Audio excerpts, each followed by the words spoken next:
Olá, o assunto do vídeo de hoje é o regime de bens. Vou estar explicando para vocês a diferença entre eles e um pouquinho de cada um. Vou começar sobre o regime de comunhão parcial de bens.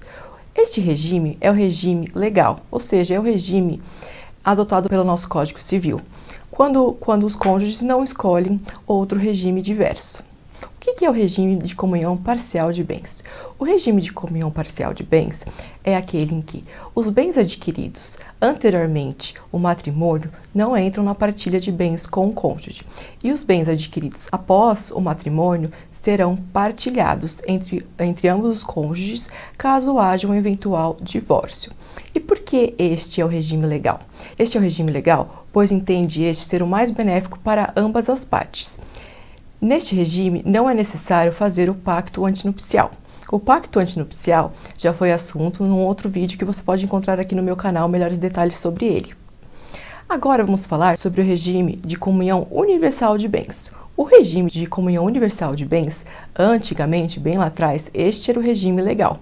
O que é este regime de bens? Nesse regime, todos os bens são compartilhados, seja ele anterior ao matrimônio ou após o matrimônio. Assim, é o famoso tudo ou nosso. A gente casa e o que eu tinha antes e o que eu tinha depois deverá ser compartilhado em eventual divórcio. Não há bens que não ficará de fora, todos serão partilhados. Neste regime, é necessário e obrigatório fazer o pacto antinupcial.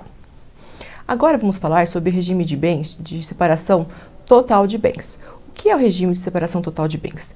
Neste regime, tanto os bens anteriores ao matrimônio quanto aqueles adquiridos posteriormente ao matrimônio não entrarão na partilha caso haja um divórcio.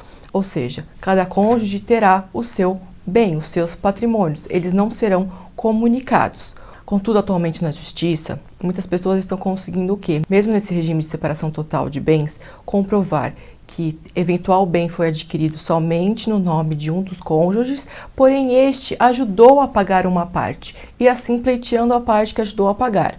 Por exemplo, eu sou casado no regime de separação total de bens, adquiri um imóvel somente no meu nome, e o meu marido me ajudou a pagar 40% deste imóvel. Assim, a gente se separou, só estava no meu nome, separação total de bens, o bem é só meu. Porém, ele entra na justiça alegando que ele ajudou a financiar, a pagar este bem, comprovando que ele pagou, por exemplo, 40%, ele terá direito a esse 40%. Por isso, é muito importante que no pacto antinupcial conste que eventual ajuda de cônjuge no adquirimento de algum bem exclusivo não terá essa partilha, mesmo que ajude com os seus recursos. Então, nesse regime de bens, além do pacto ser obrigatório, faz-se necessário também ter atenção em certos aspectos. E por fim, vamos falar do regime de participação final nos aquestos. O que é esse regime?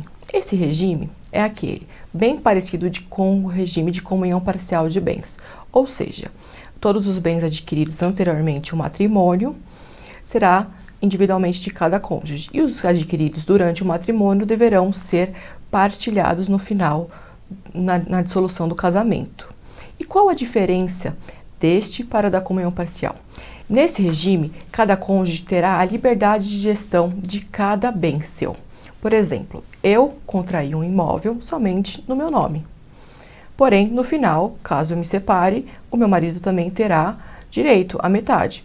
Porém, durante a constância do casamento, eu posso gestar esse bem como eu bem entender. Eu posso vendê-lo, eu posso arrendá-lo, eu posso fazer o que eu quiser, sem ter a necessidade do meu companheiro concordar com isso, ou seja, não preciso da outorga dele. Já no regime de comunhão parcial, tudo que você for fazer com um bem, o seu cônjuge deverá dar a outorga. Então, neste, ele é bem parecido com o regime de comunhão parcial, só que nesse o cônjuge tem mais autonomia sobre a sua gestão do imóvel e sobre a sua vida patrimonial. Bom, esses são os 4 regimes de bens do nosso código. Espero ter esclarecido aí um pouco para vocês, tirado dúvidas. E eu fico à disposição para eventuais esclarecimentos através dos nossos canais de contato.